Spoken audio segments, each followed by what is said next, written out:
ये चित्त, ये वृत्ति अगर गलत देखेगी तो उपास नहीं हो सकता। व्रत का कोई प्रमाण नहीं है हमारे।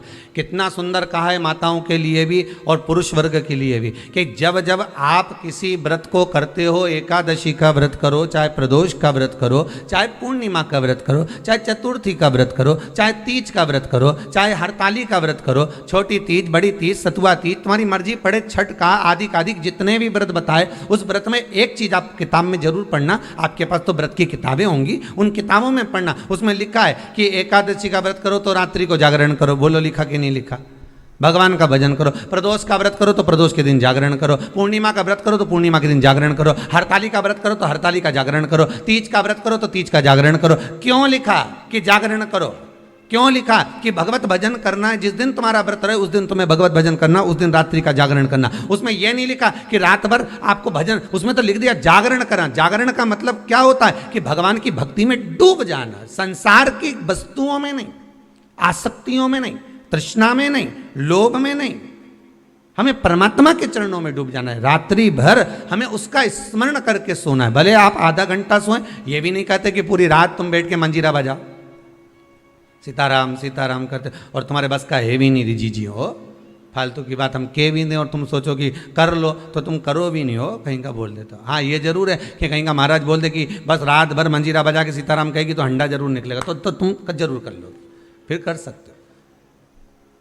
पर वैसे कहीं का कह दे तुमसे कि फिर ये क्रम हो,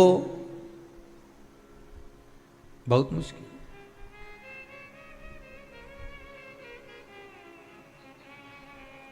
हम ये नहीं कहते कि तुम रात भर जागरण करो, हम तो इतना कहते हैं कि पूजन करना, एकादशी करना, प्रदोष करना, पूर्णिमा करना, या सोमवार करना, या मंगलवार करना, या बुधवार करना, या गुरुवार, शुक्रवार, शनिवार, जिस व्रत को स्त्री और पुरुष कर रहे हैं उस व्रत के दिन रात्रि के समय सोने से पहले कम से कम आधा घंटा तो भगवान का नाम ले लो।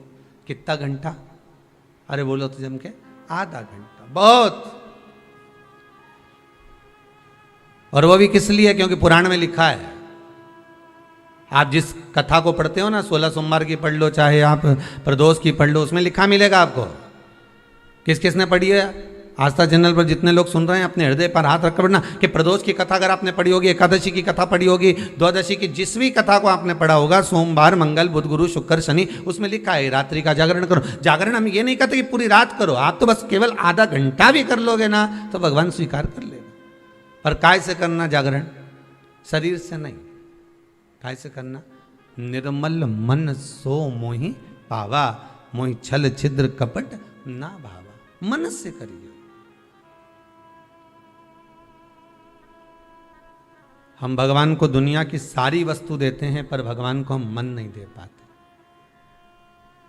मंदिर में खड़े होकर भी हमको बेटा बेटी से बात करे, पत्नी पति को फोन लगाए, पति पत्नी को फोन लगाए, सास बहू को लगाए, बहू सास को लगाए, भतीजा भतीजी को लगाए, बहन भाई को लगाए, तो भी मंदिर में पूजन कर रही है और फोन आ गया तो भी कह देगी मुझे तेरी बड़ी याद आ रही हो।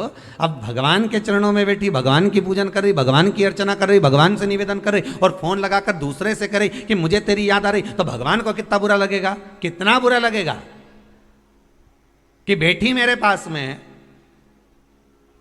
अरे पति पत्नी दोनों साथ में बैठे हुए हैं और दोनों आज विचार कर कर बैठे हैं कि अपन दोनों बात करेंगे, और इतने में पत्नी ले और व्हाट्सएप खोल के बैठ जाए, मोबाइल लेके बैठ जाए, या पति मोबाइल लेकर बैठ जाए, तो पत्नी को बुरा लगेगा कि नहीं लगेगा? अरे ईमानदारी से तो बोलो, लगेगा ना। और अगर पत्नी व्हाट्सएप चला रही है, पत्नी अगर मोबाइल चला रही है तो पति को बुरा लगेगा। उसी तरह तुम परमात्मा के पास जाकर अगर बैठे हो, मेरे शंकर के पास जाकर बैठे हो, मेरे ओघड़दानी शिव के पास में जाकर बैठे हो, तो जितनी देर तुम शंकर के पास में बैठो उतनी देर तुम्हारा मोबाइल से मतलब है तुम्हारा मन कहीं और नहीं जाना चाहिए, उतनी देर तुम्हारा चित्त, तुम्हारी वृत्ति, तुम्हारा मन परमात्मा में लगा होना चाहिए। फिर देखो भगवान तुम्हारे व्रत का फल देता है कि नहीं देता, फिर देखो भगवान तुम्हें फल प्रदान करता है कि नहीं करता। फिर आप ये नहीं कहोगे कि मैंने इतने व्रत करे और भगवान ने नहीं सुने, फिर भगवान सुनेगा।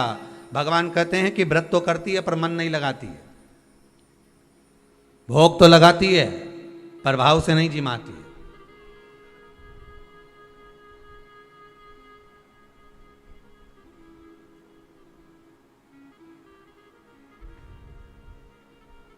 अब भोग तो ऐसा कोई भी लगा दे, दुर्योधन ने ही लगाया था ढेर सारा, लड्डू ने, पेड़ा ने, गुलाब जामुन ने, इमरती ने, भजिया ने, पकौड़ा सब बनाया, ढेर खूब सारा बनाया।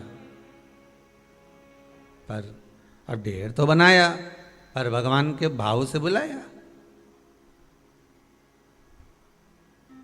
आप सभी को राधे राधे, जय श्री कृष्णा, जय गौ माता। आज की वीडियो में हमने आपको बताया कि जागरण करने से एकादशी पर क्या महत्व होता है, एकादशी पर हमें क्यों जागरण करना चाहिए। एकादशी की रात को न सोना भगवान विष्णु को समर्पित है। इससे सबसे महत्वपूर्ण उपवास का हिस्सा है।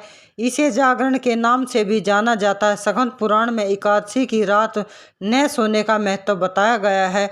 यहाँ एकादशी जागरण के गुण और लाभ हैं। जो लोग जागते रहते हैं और भगवान विष्णु की कहानियाँ पढ़ते हैं, वे पिछले सभी जन्मों के पाप को धो देते हैं। पाप मोचन के अलावा व्यक्ति को ज्ञान, शांति और समृद्धि का भी आशीर्वाद मिलता है। जो लोग एकादशी की रात को भजन गाते हैं और विष्णु की स्तुति में नृत्य करते हैं, उन्हें अंधरात्रम जैसे यज्ञ करने का बराबर फल मिलेगा। जागरण करते समय भक्त को विष्णु सहस्त्र नाम का जाप करना चाहिए। मद् भागवत गीता और पुराण को पढ़ने से भगवान का आशीर्वाद प्राप्त करने में मदद मिलती है। एकादशी की रात विष्णु मंदिर में दीपक जलाने से जो पुण्य मिलता है वह कई जन्मों तक नष्ट नहीं होता। रात में विष्णु के साथ तुलसी की पूजा करने से मोक्ष या मुक्ति की प्राप्ति करने में मदद मिलती है। रात को स्नान करके पूजा करने से व्यक्ति को अक्षय पुण्य, कभी न कभी मिटने वाला पुण्य प्राप्त होता है। चंदन, धूप, दीप और प्रसाद या निवेद्य से पूजा करनी चाहिए। एकादशी के दिन जागरण करने का फल अन्न दान, भोजन दान, वस्त्र, अध्ययन सामग्री और खाद्य सामग्री का दान करके प्राप्त कर सकते हैं। जानवरों को खाना खिलाना, खासकर गाय को या जानवरों को गोद लेना भी एक अच्छा विकल्प माना जाता है। एक अन्य विकल्प पौधों और पेड़ों की देखभाल भी करना चाहिए। एकादशी की रात्रि को हमें जागरण करना चाहिए, इससे विशेष फल प्राप्त होता है। तो आज की वीडियो में हमने आपको जागरण के बारे में बताया। आज के लिए इतना ही। आप सभी को राधे राधे, जय श्री कृष्ण।